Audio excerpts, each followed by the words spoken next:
Listeners, Chris Pearson back with you for another edition right here. Your place to come, your place to be for Fantasy Football Insight. Of course, it's the FFSR, the Fantasy Football Stock Report. Another week in the books. Last week, week 9, now in our rearview mirror, and now we are looking forward to week 10 this week. We are now in double-digit weeks of the season. It's amazing how quick this season has gone by, flying really fast, really quick. But now we are diving right in to another week. First off, I just want to say I hope you guys, I don't know if you guys watched for all the video last week, but the Halloween episode, obviously, I have a lot of fun with that every year with the different looks, the different things. I kind of played it up like, it was going to be kind of a surprise thing. And hopefully I surprised some of y'all with that. But, of course, the big ending at the end where I revealed that I was actually in the costume. But it's fun to do. So I thank you guys for dealing with that. But back in the regular fold this week, now in another month. We're now in the month of November.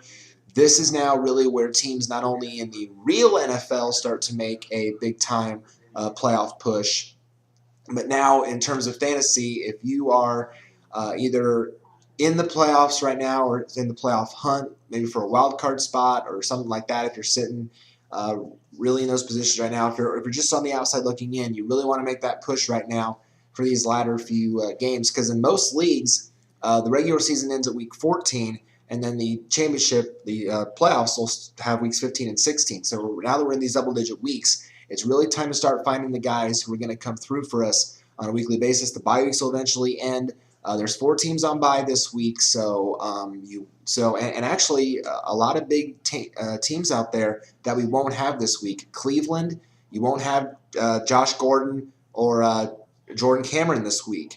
We'll have Jason Campbell if you use him as a second option. No Kansas City this week, so no Chiefs defense, no Alex Smith, no Jamal Charles, no Dwayne Bowe, even if you use Dwayne Bowe, which I don't think you should. But the big one, though, this week, no Patriots. So no Tom Brady, no Stevan Ridley, no Danny Amendola, no Aaron Dobson, who's now becoming a good option. No, none of these guys this week, and no Jets. So no Chris Ivory, no Geno Smith. So a lot of guys that we're not going to be able to have this week. But again, a lot of things happened last week where it really shook up the fantasy world. So we're going to dive in right away. And obviously with quarterbacks, well, if we're going to start there, we obviously got to talk about the big story shaking up the sports world. And dun, dun, dun! Oh, no, Aaron Rodgers is hurt. I mean, really? The guy usually that has only missed like 2 games in his whole career? Yes, it happened on Monday night. And for me, luckily for me, that helped me win my fantasy week this week because my opponent, I had a pretty good lead going into the Monday night game against Chicago. I had a 42-point lead, but my opponent had Rodgers and Jarrett Boykin. So I was really kind of worried and watching nervously. But then I see in that first series that Rodgers is going off the field. And they're saying, "Oh, he's going to the locker room." I'm like, what? I literally did a double take. It's like, wow. And then we later come to find out that it is, in fact, a broken collarbone. Now, it's not a major break. It's kind of like one of those little chip fractures. It's not like it's not like Danny Amendola's injury with the Rams a couple years ago where it broke and almost severed his artery. It could have been life-threatening. No, it was not that bad. It was just a little bit of a chip. So, according to the Packers, what we're hearing is that if he's not going to require surgery, he's only going to miss, going to give it a couple weeks to heal. They said early on when the story first broke, they said anywhere from they said at least 3 weeks. They said at least 3 weeks he'd be out. Now we're hearing there's no timetable for his return from some sources. Some sources are saying 4 to 6 weeks. So at this point, we really don't know. So if you are a Rodgers owner, obviously you're going to bench him. You're not going to drop him at this point. Someone will pick him up right away. Or maybe not, considering how long he's out, though, considering the playoffs go so long. But definitely for now, you want to keep him reserved. There are a lot of, obviously, if you have a second quarterback that you're confident in, then you might want to plug them in, obviously. And there's certainly still a lot of interesting options out there that could be very serviceable for you in the weeks going forward, especially this week as well. But obviously, again, that obviously the big quarterback story, but the other big quarterback story, and at this point, I can't believe this guy is not owned in more leagues at this point. The only reason he's probably not owned in a lot of leagues is because of the fact that he's not the surefire starter in Philadelphia as long as Michael Vick is healthy, and that's Nick Foles. I mean, we have mentioned Nick Foles countless times on the FFSR before, and when he's had these good weeks, and we recommended him, maybe you pick him up as a number 2 or maybe even a borderline 1. Well, here's the thing that worries me, though, about Nick Foles. You're not going to get these kind of performances every single week with him, it looks like. Because remember, the week following his last big game, he played Dallas, and he didn't do really well in that game. Now he's coming off this big week against Oakland. If anyone had Nick Foles last week, you probably won your fantasy week because Foles just shattered it with 59 fantasy points last week. Here we go. I'm going to pull up the stat here.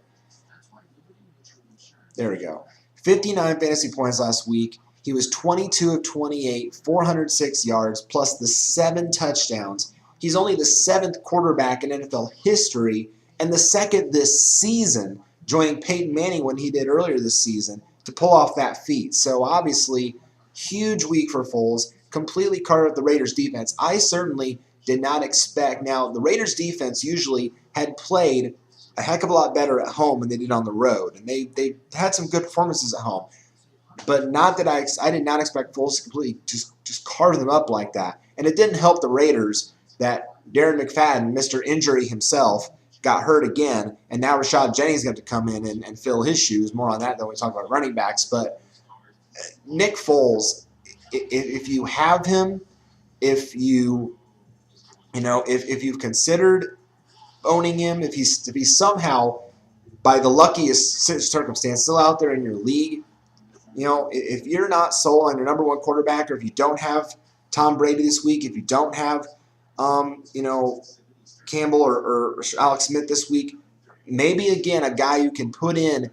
And with that Packers team now coming off this week where they lost to Chicago, where they won't have Rodgers at quarterback, the Eagles are playing the Packers this week. And you know what? Honestly, I think the Eagles can win that game this week. I picked them to win that game this week because of the fact that Nick Foles is coming off this big week and the fact he's now playing a Green Bay team that is getting considerably weaker and weaker, it seems to me, with the injuries. Now, obviously, they still have Eddie Lacy, but right now he seems to be there. I mean, maybe him, Jordy Nelson are their 2 strong offensive weapons at this point. That's it. That's all the Packers have. So I think Foles can certainly take advantage of that. I really like Foles this week as a really solid starting option for you, a borderline 1-2, because I think he's going to have, he's getting a good rapport with Riley Cooper. He's got Deshaun Jackson. He's got playmakers there that he can work around.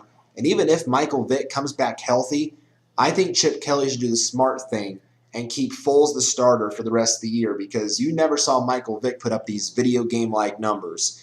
Not like this, not putting up close to a 60 spot in fantasy. That's just normally unheard of. So I think Nick Foles should be the starter going forward and definitely a starting option for fantasy owners, especially if you don't have Tom Brady this week on a bye.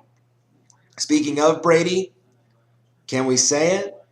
He's back. Well, at least back from, whatever dead he was in fantasy relevance. He certainly put up some buku numbers last week. Look, the Steelers' D is nothing special. It's not like Steelers' D of years past. It's certainly a disappointment, and Brady took full advantage of that. Brady was 23 of 33 for 432 yards with 4 touchdowns, 41 fantasy points last week. Just a huge week. He's getting on par with his receivers like Danny Amendola, who had a touchdown. Aaron Dobson had 2 scores last week. He's now a hot commodity. He's going to get Shane Vereen back next week. Vereen's eligible to come off the IR next week from that wrist injury. So I think the Pats are only going to get more confident and more better. And obviously, again, you don't have Brady this week because he's on a bye, but certainly he's looking like Mr. Old Reliable again that we can count on a week-by-week basis. Another hot waiver commodity, and I tried to get this guy because I really like what I see from him. And again, I'm in the same boat as kind of like Nick Foles. I think he should be the starter in Philly. I think Case Keenum should be the starter in Houston the rest of the season. Forget about Matt Shaw. Matt who? Yeah, forget about him. Forget about it because Case Keenum, I mean, again, I read online, and I love this quote, he is able to do what Matt Schaub could not do, and that's throw touchdown passes to Andre Johnson. I mean, Schaub was having a whale of a time trying to get Andre Johnson the darn ball. And like some other Johnson, Keyshawn Johnson, give me the darn ball. Edited, of course. But, Case Keenum, love this guy. I watched these guys play in college. I watched him play at, what college did he go to? Oh, that's right. He played at Houston University. He was a Cougar. And he put up buku NCAA passing records that I believe still stand to this day. So 20 of 34, 350 yards, 3 touchdowns. He is what's the word I want to use? He's he's a comfortable passer. He's a normal passer. He's like a passer that just knows how to do it on a week-by-week basis, consistent. He's a consistent passing machine. You know the Albert Pujols commercial on SportsCenter with the machine, with the facts? I think Case Keenum is kind of that way when it comes to passing the football. Just his arm needs to be checked for robotic parts. Just boom, boom, boom. He's just point on point all the time. 34 fantasy points last week, even in a loss.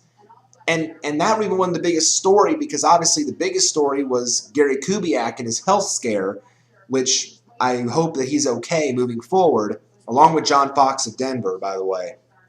But, I mean, 34 points in a loss? I mean, that's huge. So I wanted him to be my starter because Matt Ryan, who's been my number one all year, is starting to suck. Major league. 8 turnovers the last 2 weeks and not an easy matchup against Seattle this week. And Andy Dalton had a off week last week, only 6 fantasy points, and he had 3 turnovers. That doesn't stay on my team. So I wanted Keenum. I got beat out for him in waivers, oddly enough, by the guy I beat last week. The guy that lost Aaron Rodgers beat me out for Case Keenum. If that's not fantasy karma, I don't know what is. But, so, anyway, Keenum. Tough matchup this week, though, for him, though. He's going up against Arizona, a real tough Cardinals defense coming off their bye week. That strong secondary with Patrick Peterson and the Honey Badger and just a strong front, and it's at Arizona. I don't love the matchup, but again, I still think Keenum is a solid number 2 option you could plug in if you don't have Tom Brady, if you don't have Geno Smith. I think certainly a guy you can plug in right away and be a serviceable number 2, but just temper your expectations a bit because of the fact that it is a tough matchup. Ben Roethlisberger. Love Ben Roethlisberger this week. He's got a great matchup going up against Buffalo. Lost in the fact that the Patriots completely destroyed the Steelers was the fact that Big Ben was putting up just as buku numbers as Brady was. He also had 34 fantasy points last week, 7 behind Brady, and right on par with Keenum. Big Ben was 28 of 48 for 400 yards with 4 touchdowns. Now, he did have 2 picks, so that kind of diminished his day a little bit, but still, great performance by Big Ben. He's got Antonio Brown as his main weapon. He's got Heath Miller back. He's getting Emmanuel Sanders now more involved. And Jericho Cotchery. Where the heck did Jericho Cotchery come from? I mean, good grief. He hardly gets any targets on a week-by-week basis, and then he pulls out 3 touchdowns last week. Absolutely just amazing what Big Ben is now able to do with this talent around him. So I love Big Ben's matchup this week. In fact, I'd go as far as to say if you're looking for a quarterback start of the week, Big Ben could be it because the Bills' defense obviously has been beat up all year. Can't stop anything. Big Ben should have another great week for you this week. Keep rolling with Big Ben. Jason Campbell of Cleveland, I tell you what, has he become the new Brian Hoyer? That's kind of a bad stamp on Brian Hoyer because he's out for the year, but Jason Campbell certainly is proving, that he could be the next guy to really do well in Cleveland. 23 of 35, 262 yards and 3 scores last week. Now, certainly the Cleveland quarterbacks, with the exception of Brandon Weeden, are helped by the fact that there is talent there with Josh Gordon, with Jordan Cameron. There's weapons there for the quarterbacks to throw to. But apparently, the only, outside of Weeden, the other guys can make them serviceable. The weapons make them better, and for some reason, Brandon Weeden can't. So I don't know what that reason is. I wish I knew. I wish we could really put Brandon Weeden under a really tiny microscope and see what Brandon Weeden's issue is. That is just old, but, he's pushing 30, for gosh sake. But Jason Campbell, maybe a bye week fill-in guy. Now, you're not going to have him this week, obviously, because he's on his own bye this week. But maybe down the road, again, looking maybe as a number 2 option for you. Maybe down the road, if you're hurting at quarterback, maybe Jason Campbell could be a guy you plug in there, or even in 2 quarterback leagues is worth a start for you. So keep an eye on Jason Campbell. Love the matchups this week for Andrew Luck and Russell Wilson. Big weeks for them last week. Luck had 30 points. Wilson had 25. Luck is just going to destroy the Rams. I mean, now the Rams we've seen lately, they have a strong pass rush, but come on. Andrew Luck. Mr. Comeback after pulling off what he did against Houston. He's going to find a way to find his weapons. T.Y. Hilton is becoming a stud real quick. Coby Fleener, his tight end. He's getting guys like Griff Whalen involved, another former Stanford teammate. He's DHB. Maybe he's trying to get him more involved, but he's just so dropsy with his hands. So, maybe Richardson out of the backfield, Donald Brown. These guys, he's got the weapons. He's got the talent around him. He's going to have a big week this week. Same with Russell Wilson. You remember when the Falcons were good? I mean, really, the Falcons have just completely fallen into disrepair. They're a grease fire. They're injury riddled. No Julio Jones. Roddy White's banged up. Steven Jackson's banged up. Matt Ryan's throwing picks out the wazoo. The defense just can't stop anything. Russell Wilson's got another great week for them. Start your Colts. Start your Seahawks. I mean, they're just going to roll. Now, the interesting quarterback situation this week lies in Chicago.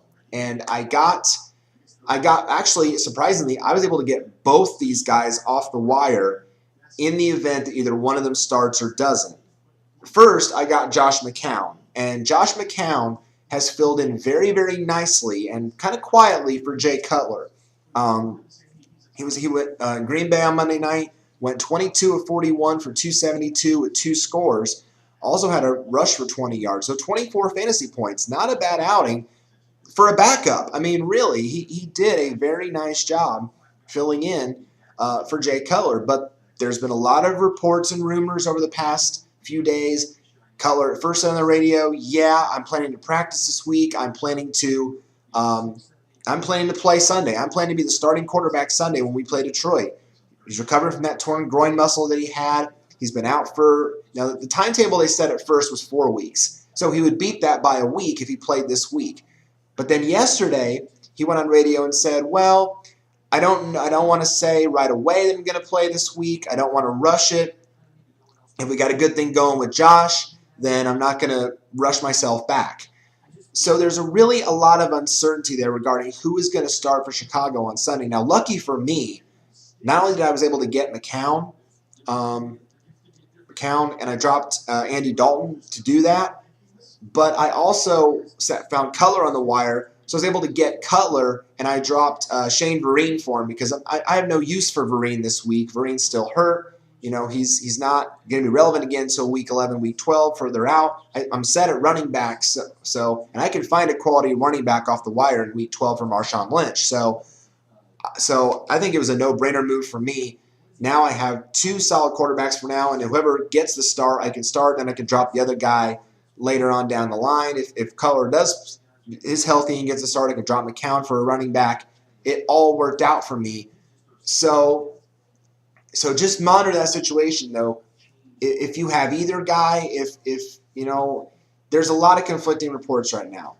But either way, I like both quarterbacks as really good options against Detroit because the Detroit defense has really been hit or miss this season, giving up a lot of points in certain weeks. And it's at Chicago, so that's really going to help things. If Cutler does play, obviously I think he's a strong starting option. If McCown plays, I see him as more as a borderline 2 or a bye week fill-in for you. So, like both guys, just monitor who gets the start this week. Joe Flacco, he had 24 points last week, but I don't like his matchup going up against Cincinnati this week. It's a tough matchup for him. Cincinnati, a tough defense. Tony Romo of Dallas, even though they're playing the Saints, Tony Romo's been hot of late. Keep rolling with him. Obviously, Drew Brees, Phillip Rivers, these are guys you're starting on a week-by-week basis. Cam Newton. Now, Cam Newton, even though they're playing San Francisco this week at San Francisco, Cam Newton has been one of the major reasons why the Panthers are finally rolling this season. The Panthers, believe it or not, folks, the Panthers are 5-3, and they're certainly in the NFC playoff debate. So they are looking like they just got Jonathan Stewart back and at running back, and he's looking strong again. Obviously, they still have Steve Smith. They have Greg Olsen at tight end. They have weapons there, and Cam Newton's running ability. This is a solid Carolina team, and their defense has been buku the last couple weeks. So Cam Newton, even though not a great matchup on paper going up against San Francisco, I still think you can start him this week.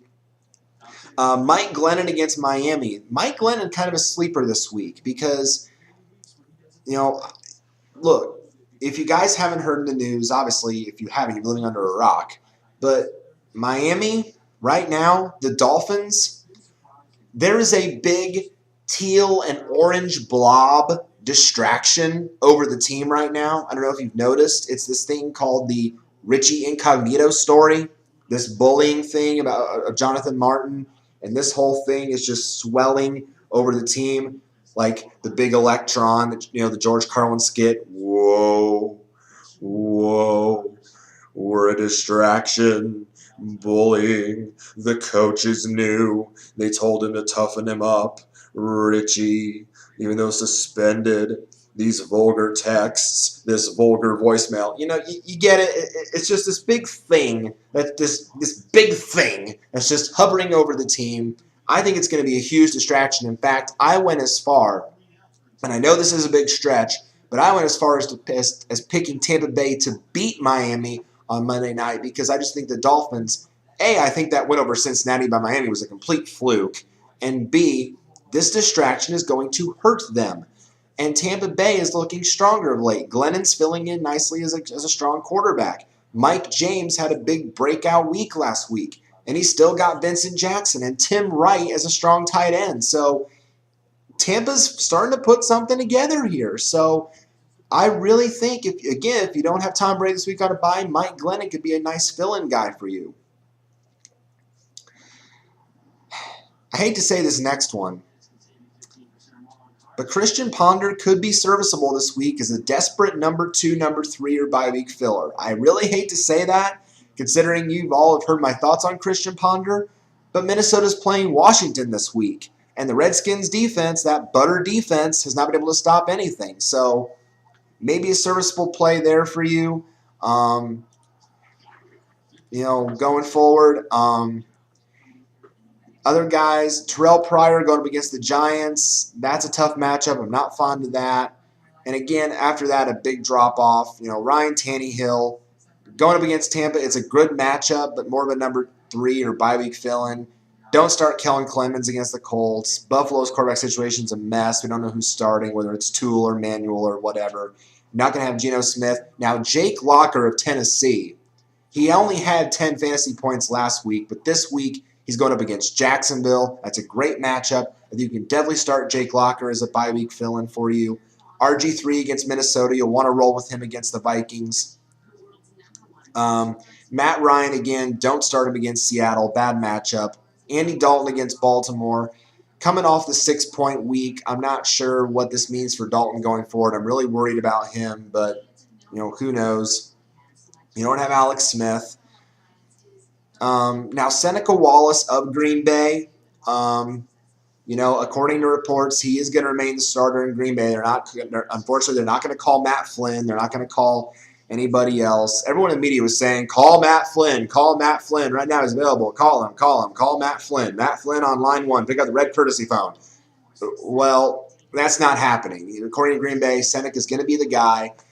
But he only had 2 fantasy points last week. And, he was not that good. And I don't recommend anyone picking him up or getting him. At this point, wait until he proves himself. And, of course, you get Peyton Manning back this week.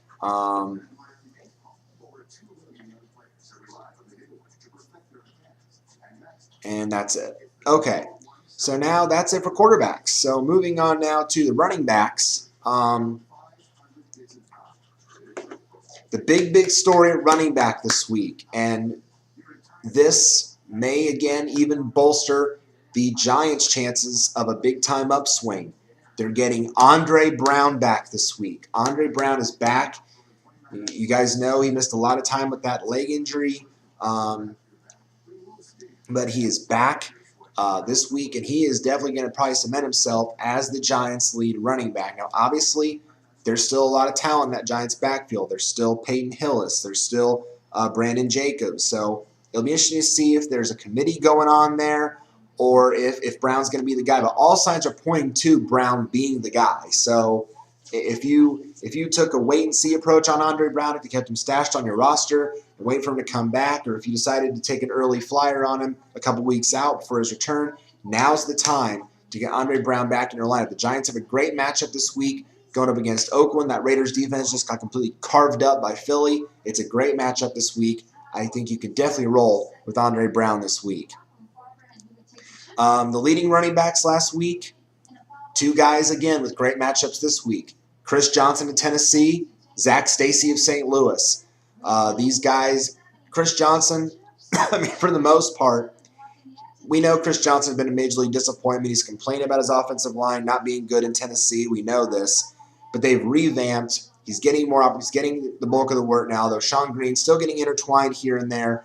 But Chris Johnson is getting a lot of major work. 23 carries, $150 with 2 touchdowns last week, 29 fantasy points. He's got the dream matchup this week going up against Jacksonville. You're definitely starting Chris Johnson this week. You're starting your Titans this week. You're starting Jake Locker. You're starting Chris Johnson. You're starting Kendall Wright. You're starting Nate Washington. You're starting maybe even Delaney Walker as a bye-week fill-in tight end. So your Titans, you're definitely starting them all this week against the Jaguars.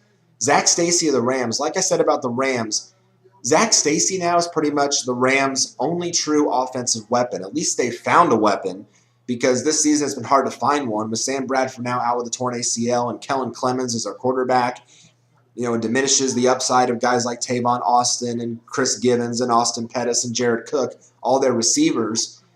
Zach Stacy's all they've got. And last week, he showed that he apparently can carry the bulk of the work. 27 carries for 127 yards with 2 touchdowns. He also did a lot of work out of the backfield. He had 6 catches for 51 yards, 29 fantasy points. So Zach Stacy certainly has become the main guy in St. Louis after the Daryl Richardson experiment, the Isaiah Pete experiment, the Benny Cunningham experiment. Zach Stacy, this is his job now. It's his job to lose at this point. And unless he gets hurt, Zach Stacy's going to be the lead back in St. Louis. So going up against the Colts this week, we know traditionally the Colts have not been great against the run, although this season they're certainly improved as a whole as a defensive unit. Certainly it's going to be a tough task stopping Stacy, especially because of the fact that they're going to focus on the run and maybe they'll try to force Kellen Clemens to pass. But Stacy this week, I think you can still start him. Number 2 option. But just, again, I don't know if we'll put up these numbers like he did last week, but still, he's all St. Louis has got. Now, Rashad Jennings of Oakland is a running back that should be targeted on free agent wires because guess what? Shocker! Darren McFadden's hurt again. I mean, it's no longer breaking news. Dun, dun, dun, dun. It's no longer, Tom Brokaw here with our breaking news. Darren McFadden is injured again. This time around, it's a hamstring injury. Of course, with McFadden, that has been a part of his injury history in the past. He's probably injured his ankle, his ankles, his legs, his groin, his something to that effect. I wonder if he's even had a concussion. I'm not sure, but recent, yes, the injury is a hamstring. All right, that's enough of that. Bottom line is Darren McFadden not playing this week. Rashad Jennings is going to get the bulk of the work in Oakland this week. 15 carries for 102 yards at the score last week, plus he had 74 receiving yards for 23 fantasy points. Rashad Jennings is a guy you want, at least again, for maybe a number 2, number 3, or a bye week fill. And he's going up against the Giants, though. It's a tough matchup with that Giants defense. But again, running backs right now are kind of a dime a dozen. It's kind of tough sledding out there on the wire. So if you need a guy, a starter, you can put in play. Rashad Jennings is certainly a guy that can do that for you. Obviously, you're starting AP against the Redskins. He had 23 points last week, even though Minnesota is terrible. AP, again, is all they've got, so you're rolling with him. Matt Forte of the Bears, keep rolling with him against Detroit. He had 23 fantasy points last week. Now, I mentioned Mike James. He struggled early on filling in for Doug Martin, but I think it was just because of Tampa Bay's schedule more than anything. And surprisingly enough, last week, they were playing Seattle, and that was not exactly a great matchup either. But I tell you what, this Tampa team, like I said, they're starting to find these consistency with these players, with Glennon and James and V-Jack and Tim Wright. They're starting to get rhythm with these guys. And once you get a rhythm going with a team, you could surprise some people. And Tampa Bay almost pulled off the shocker of shockers last week. They were leading Seattle 21-0. Yeah, 21-0. And yet Seattle proved why they were so good and came back and won the game in overtime. But Tampa really kind of at least woke my eyes up and let me pay attention like, whoa, okay, Tampa's got something going here. So Mike James last week, 28 carries, 158 yards on the ground. He also threw a touchdown pass. That's right, a running back, Mike James, threw a touchdown pass. I believe it was a jump pass, I believe even. He pulled the old Tim Tebow out of his butt. That's right. He threw a jump pass for a touchdown. 21 fantasy points. Now, he's not going to do that every single week. I mean by the jump pass. But certainly a guy you can play this week against Miami. I really like Mike James this week. Again, number 2, number 3 option. Really like him this week. Giovanni Bernard of Cincinnati. I've heaped praise on Gio all season long. He had a great week last week, 9 carries, 79 yards with 2 touchdowns, and also 4 catches for 25 yards. Even though Baltimore's defense, not the same as in years past, you can keep rolling with Giovanni Bernard this week. I really like him. Eddie Lacy against Philly. Like I said, the Packers are going to want to run the ball now more that Rodgers is out. Lacy, 22 carries, $150 with a score, 21 fantasy points. I like Eddie Lacy. You can keep rolling with him. Now, the Washington situation. Let's talk about the Redskins. There's a lot of people, obviously, concerned about this because, as we all know, say it with me, class, Mike Shanahan hates fantasy football. We all know this. We all know at some point this was bound to happen, and it's happened more frequently this season. If you're an Alfred Morris owner, I feel bad for you because you're literally pulling out your hair every single week seeing, oh, great, Roy Halou scored another touchdown. This past week, it was some guy named Daryl Young. Daryl Young stole 3 touchdowns from Alfred Morris owners last week. 3. Now, obviously, you're not going out on the wire to get Daryl Young. I mean, that's just stupid. That's chasing touchdowns. That's a knee-jerk reaction. Don't do that. Don't do that. Alfred Morris will be fine. He still puts up fantasy points, even though people steal touchdowns from him. He'll be okay. You're starting him against the Minnesota defense this week. It'll all be okay. We just know that Mike Shanahan, though, is just going to pull some rabbits out of his hat and say, ha, Alfred Morris, you're not getting all these touchdowns anymore. No, no, no. C.J. Spiller of Buffalo. If the Pittsburgh defense can get carved up by New England like that, there's no telling what the Bills' running game and the talent can do against Pittsburgh this week. Spiller only had 14 fantasy points last week, but still, that's a double-digit week. That's a good outing for you. I like C.J. Spiller this week and keep rolling with him against Pittsburgh. LaShawn McCoy going up against the Pack. I mean, Shady McCoy is going to put up points every week. We know this. He's a must start. Obviously, Marshawn Lynch is going to have a great week against Atlanta this week. Le'Veon Bell of Pittsburgh, start all your Steelers against the Bills. He's going to have a big week this week. Now, some backup guys that might make some noise this week, I'm talking Sean Green of Tennessee, James Starks of Green Bay. Because they have such good matchups and because they're starting to get some work in the offense, they both had a touchdown last week. Maybe you play these guys as flex options, maybe low-end number threes, but certainly if they get a lot of work in the offense. Tennessee, I mean, you ever play Jacksonville, your number 2 running back is going to be strong because if they get out to a lead, then Sean Green's going to get a lot of work. So Sean Green might be a guy you can plug in and play as a number 3 or a flex for this week only because of the fact that they're playing Jacksonville. So keep that in mind. But James Starks got a touchdown last week, 6 carries for 40 yards of the score, 10 fantasy points. I only see him as, again, a number 3 or a flex. But again, if he gets more work involved behind Eddie Lacy, maybe. So we'll see what happens with him. Lamar Miller in Miami, I think you can roll with him against Tampa Bay. Again, I really worry about Miami going forward because of all what's going on, but he had 10 fantasy points last week. I think you can safely start him. Fred Jackson, again, with him and Spiller kind of in tandem, I think you can play both. I think Spiller's a must start. I think Jackson is more of a, again, falling in that number 3 flex territory. Same with these guys, Mike Tolbert of Carolina. Now, Danny Woodhead going up against Denver. I have Woodhead as my number 2 running back. I think you keep rolling with him as a number, definitely a start in a PPR, as I've said, with him. But, again, a number 2 or a flex in regular leagues. Same with Pierre Thomas. He had 8 points last week. Again, he kind of falls in that flex vein. Ben Tate of Houston. The running back situation in Houston is really kind of because Foster is a little banged up, but Tate had 22 carries for 81 yards last week. Again, I see him as more of a number 2 or a flex play. Jonathan Stewart, 9 carries on 43 yards last week, three catches for 22. Again, he's starting to get back. He got all the work last week, but again, tough matchup with San Francisco this week. But again, if you're desperate for a flex play, maybe you plug him in there.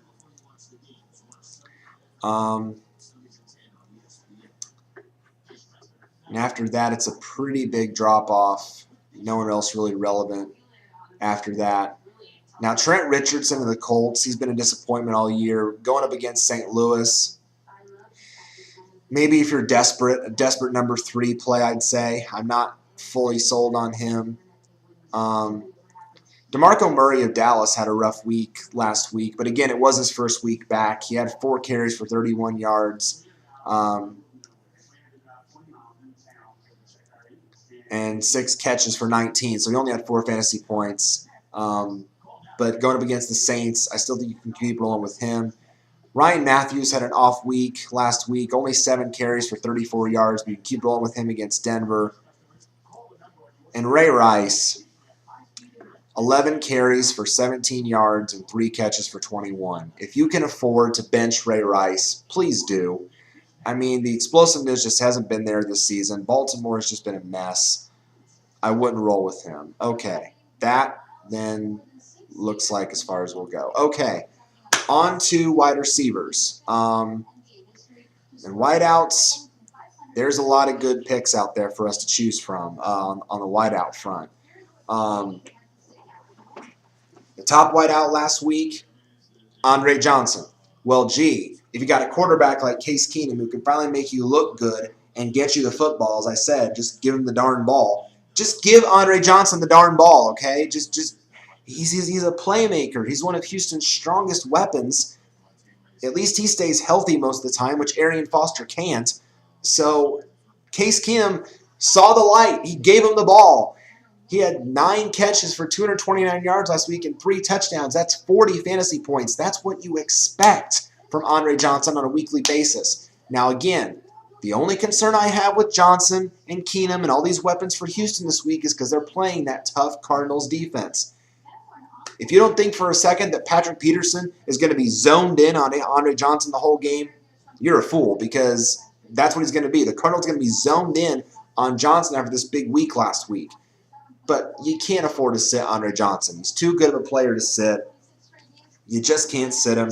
You're going to keep rolling with him even in a tough matchup. I rate him more as a wide receiver 2 because of the fact that it's just a tough matchup. So just be aware.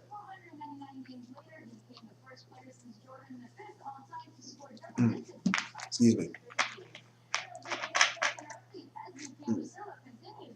Let's see. Next name on the scoring list from last week. Riley Cooper? Wait. Riley Cooper. The same Riley Cooper that was the big talk in the NFL in the offseason for making a racial slur? That Riley Cooper? Yes, that Riley Cooper.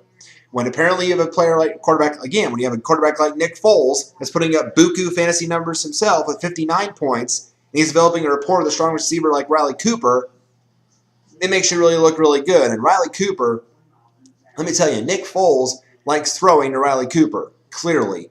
With teams zoning in on Deshaun Jackson all the time, Riley Cooper is getting space, and he's taking advantage of his opportunities. He had 5 catches for 139 yards and 3 touchdowns last week, 32 fantasy points. Now, obviously, because of the fact he's not targeted as much, Cooper is kind of a hit or miss, kind of a high-risk, high-reward kind of player. But I'm taking a shot on him. I put in a claim for Cooper. I got him this week. I got him. I got Aaron Dobson going forward to short my receiving core. So, again, if you don't have some receivers this week, like a Josh Gordon, like, Danny Amendola or Aaron Dobson who are on buys, or Dwayne Bowe by chance, this is a guy in Riley Cooper. You can plug him and play him in. I really look at Cooper right now as a strong number 3 with upside. I think that, a lot of people are only rating him as a wide receiver 4. Well, if Nick Foles remains a starter in Philly, which I think he should be, as I've said multiple times on here, and I think if he keeps feeding Riley Cooper the ball, feed me the rock, feed it, I think that he could be a solid, strong number 3 option going forward. So really like what I see out of Riley Cooper. T.Y. Hilton of the Colts, like I said, started our Colts against St. Louis this week. T.Y. Hilton has become a stud in Reggie Wayne's absence. He had 7 catches for $121 last week and 3 touchdowns, 30 fantasy points. You want to keep rolling with him. Now, I mentioned Jericho Cotchery and Big Ben's big week last week. They have a great matchup this week going up against Buffalo. Now, Cotchery was targeted 8 times in the game. He caught 7 passes, had 96 yards, 3 touchdowns. That's 27 points. The only problem I have with Cotchery is that because this was his first big game of the season, Antonio Brown, he's going to have big weeks. Emmanuel Sanders, he might have some big weeks. Now Cotchery breaks out. Who's Big Ben going to rely on to throw the rock to every single week? That's the thing that I'm concerned with here. But certainly, again, if you're hurting at wide receiver, if you're really desperate, I look at Cotchery, at least for this week, as a number 3 option for you. Going up against the Bills, it's a great matchup. I think, again, I like Sanders as a number 3 wide receiver. Obviously, Antonio Brown is the main guy. He's a must start. But Cotchery, Sanders, Heath Miller, these are guys that are kind of underrated at their positions. And again, I see them as number 2, number 3 guys, certainly with upside if Big Ben keeps throwing the ball this well. So keep an eye on those Steelers guys going forward. Aaron Dobson in New England. Well, when Kenbrell Tompkins disappeared off the fantasy radar and ended up that even no rat couldn't find him anymore, guess who decided to fly in and take his place? The airplane of one Aaron Dobson. I mean, he's just swooped in and completely taken over that slot receiver position that Kenbrell Tompkins used to own when Rob Gronkowski was out. Now that Gronk is back and Danny Amendola is healthy, now it's Dobson who is taking on more snaps and more playing time, and Kenbrell Tompkins is an afterthought now. He shouldn't even be owned in leagues anymore. I think I saw the number on CBSSports.com that Kenbrell Tompkins is still owned in 81% of leagues. Are you kidding me? That's a joke. I dropped him immediately after this first bomb of a week after Gronk and Danny came back. He needs to be off rosters. Aaron Dobson is now the guy it looks like that Brady's going to rely on more going forward. Dobson had 5 catches on 9 targets for 130 yards and 2 touchdowns last week for 25 points. So I now on my roster have Amendola and Dobson, and if the Patriots just keep beating these guys the ball, I'm going to be set at wide receiver the rest of the year for my playoff push. So Aaron Dobson, again, if he's out there in your league, take a flyer on this guy as a number 3 option. I don't think you guys will be disappointed. Again, Deshaun Jackson, even though he's getting double teamed with Riley Cooper outperforming him, he still puts up good numbers. 5 catches, $150, and a touchdown from Nick Foles. As long as Nick Foles keeps doing this buku stuff and he's a starter and he's your quarterback, roll out your Eagles because, fly Eagles fly, because they're going to keep flying all season. And to think a couple weeks ago, everyone had a panic. The Chip Kelly offense doesn't work. Shut up. Look what it's doing now. 49 points against Oakland, and Nick Foles had 59 fantasy points, and Riley Cooper at 32.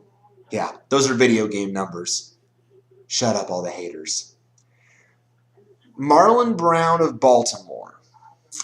What to say about Marlon Brown? The problem with Marlon Brown is that he just, to me, isn't targeted enough. He had a stretch where obviously he was getting playing time because Jacoby Jones was out with that knee injury. But now that Jones is back, he's back to getting passes again. Torrey Smith's still there. Obviously Joe Flacco is going to have to throw more because of the fact that Ray Rice is struggling. But I don't know. I mean, Brown's only fantasy relevant if he scores touchdowns, at least to me. He was targeted 9 times, but only caught 5 of them, 54 yards, 2 touchdowns. So a good week, 19 points. But I don't know. I'm hesitant, let's just say is the word. I'm hesitant on Marlon Brown going forward. So just temper expectations on him. Maybe scout him out, see what he does. Unless you're desperate. I only see Marlon Brown as a wide receiver 4 or a flex going forward. I really can't rate him as anything higher than that because I'm just kind of worried about what Baltimore's going to do going forward with all those weapons. So just keep an eye, though, on Marlon Brown. Danny Amendola, obviously, he's back to full health. He's back to being a receiver we all expect him to be. 4 catches on 122 yards of the score last week, 18 points. Hey, as long as Tom Brady's clicking, he's going to feed Amendola the ball. So we don't have him this week, obviously, because of the bye, but he's fine for future weeks. Keenan Allen of San Diego is a stud. He's going to be Phillip Rivers' main option going forward. He's made that clear. 8 catches, $128 with a touchdown, 18 fantasy points last week. You're definitely starting Keenan Allen in all leagues. Pierre Garçon of Washington going up against Minnesota. 7 catches for $172 last week with 17 points. You're definitely starting him. Brandon Marshall of Chicago. It doesn't matter who his quarterback is, whether it's Jay Cutler, whether it's Josh McCown, whether it's Joe Blow from Kokomo. I mean, it doesn't matter who's starting. Brandon Marshall's going to be a stud every single time. He had 7 catches for $107 and a score, 16 fantasy points. You're definitely rolling out Brandon Marshall. Now, again, Cleveland, you're not going to have the Browns this week with Gordon, Cameron, and all these guys on bye. Devon Bess. The last time I heard the name Devon Bess was when he played in Miami, and he was sort of fantasy relevant. He was behind Brian Hartline on the depth chart and sort of did good things, and then kind of again faded off the radar. He was only targeted he only caught 3 passes for 24 yards and 2 touchdowns. Don't buy into Devon Bess just yet. He's not fantasy relevant just yet. I mentioned Antonio Brown. He's, again, starter Steelers. Doug Baldwin of the Seahawks. He's an interesting one. He had 6 catches for 75 yards in the score last week. We don't know, and here's the thing, we don't know when Percy Harvin's going to come back. Everyone's speculating. Everyone's speculating, saying, oh, he's going to come back at some point this season. Oh, it's going to happen. It's going to happen. Well, if you're a playoff team like I am at this point, maybe you hold on to Percy Harvin thinking he's going to be okay for the long run. But for now, as long as he's not there, Doug Baldwin, Golden Tate, these guys, they're fantasy relevant. So maybe if you throw Jermaine Kearse into that discussion. So I like the Seahawks this week. Start your Seahawks. Doug Baldwin, certainly a number 3 option for me, from my perspective. Alshon Jeffrey, Chicago. Had a decent week last week. 5 catches, 60 yards in a score.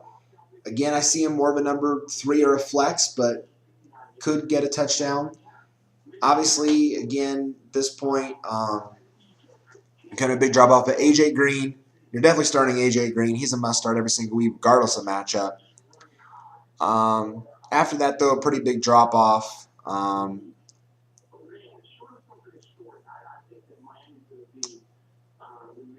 And these guys I really would recommend to you. You know, guys like Marquise Goodwin, Greg Little, Eddie Royal, Rod Streeter. These guys are all bottom. Now, Emmanuel Sanders, I mentioned him.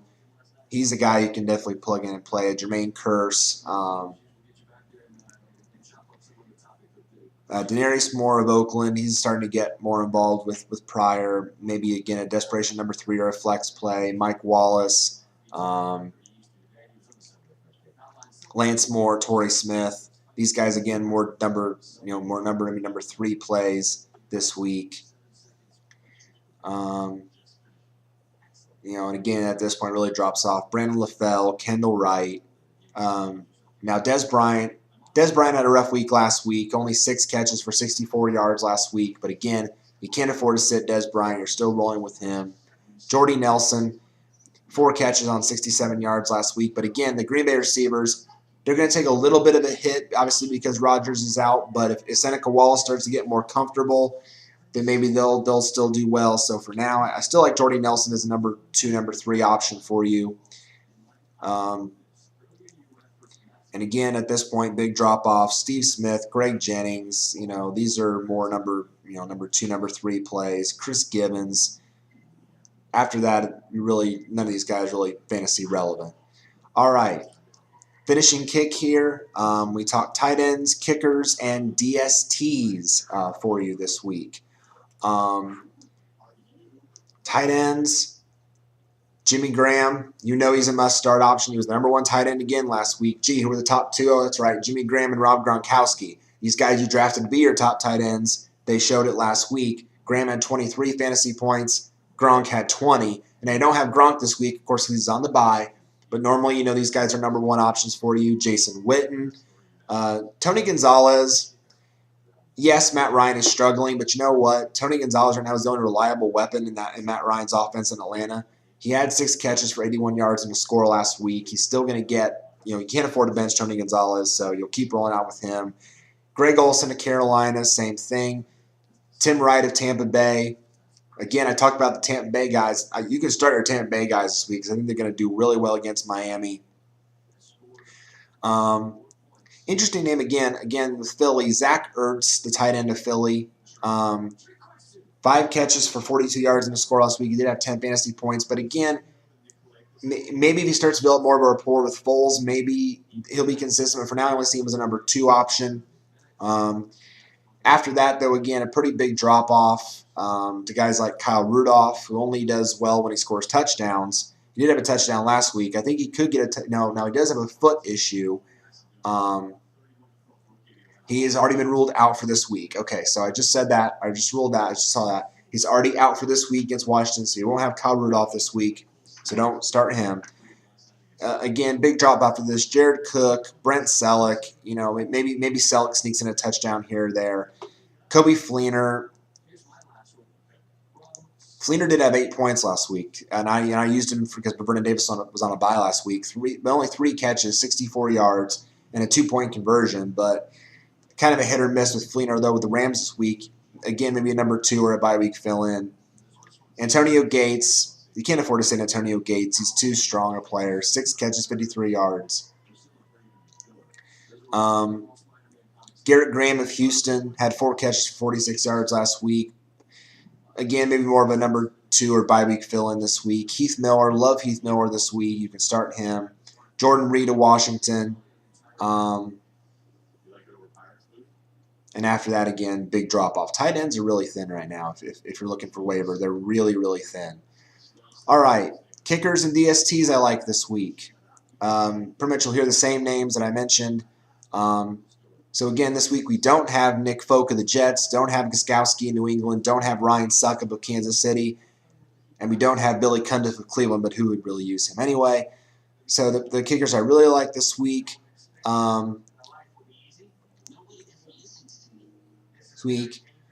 Obviously, Sebastian Janikowski of the Raiders gets a lot of opportunities when they're struggling. Going up against the Giants, I think we'll get a lot of chances this week. I like Janikowski this week. Mike Nugent of Cincinnati going up against Baltimore. I like him this week. Robbie Gould of Chicago. Their offense has been strong. I like him against Detroit. Stephen Hauschka of Seattle. Love him against Atlanta.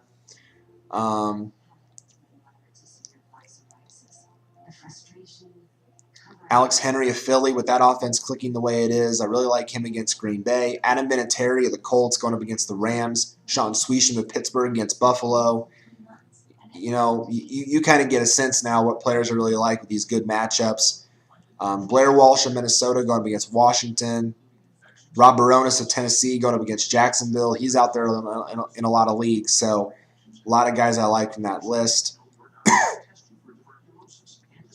And finally, DSTs this week.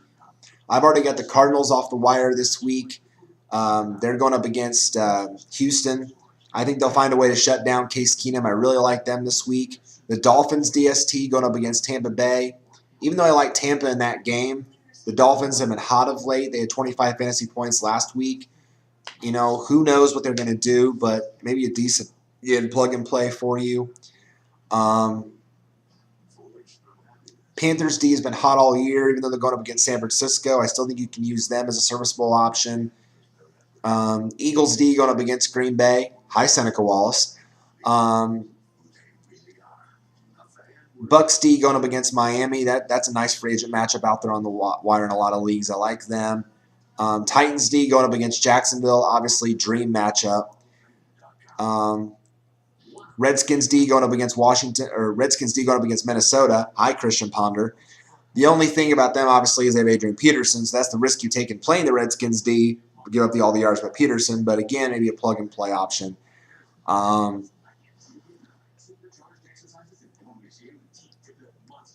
after that, not a whole lot of good matchups. Now, Steelers D against Buffalo, great matchup. I love them as a plug and play this week. Colts D against St. Louis, obviously great matchup. And I do believe that is it outside of the must starts. Okay, so guys, that is it for the week. Great, obviously, a lot going on this week. A lot of extreme matchups and exciting stuff out there to break down this week. But hopefully you guys got the players you wanted off waivers. You guys are starting to make that playoff push. You guys are really, we're starting to really focus on that now. I'm 6-3 at this point in my league, so I'm just outside of the top. I'm a half game out of the division. I'm in the wild card spot right now, so things are looking good for me. Hopefully they're looking the same for you. Again, if you guys, I just cannot say thank you enough for the viewers, subscribers, all you guys who watch every week. Thank you so much. After the season, as I've said, I'm going to try to do more videos on a week-by-week basis. Again, my schedule, it just depends on my work schedule, but I'm going to try to share my thoughts more on some sports topics and other things like that. So let me know. Again, if you guys have any comments or questions, feel free to either hit me up below, like the video.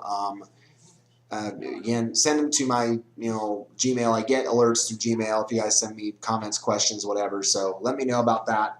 But just to recap again what we have discussed from this week.